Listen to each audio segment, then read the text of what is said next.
ஒருவேளை பொம்பளை பிள்ளைங்க நீங்க இதை கேட்டுட்டு இருக்கிறீங்கனாக்கா ரொம்ப ஸ்ட்ராங்கா நில்லுங்க. டவுரி டவுரி கேட்கிற மாப்பிள்ளையே எனக்கு வேணான்னு சொல்லுங்க. வேண்டான்னு சொல்லுங்க.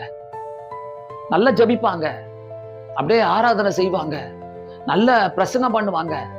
என் பிள்ளை பாரு எப்படி, ஐயோ அவன் பாரு எப்படி பிரசங்கம் பண்றான், ஆராதனை பண்றான், வர்ஷிப் பண்றான், இப்படி பண்றான், அப்படி பண்றான்.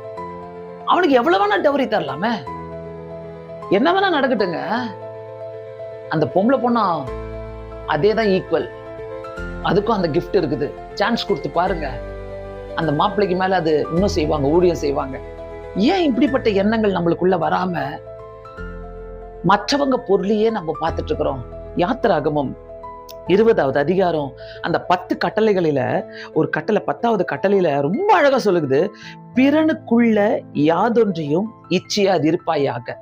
பிறனுக்குள்ளது யாதொன்றையும் இச்சையாதிருப்பாயாக.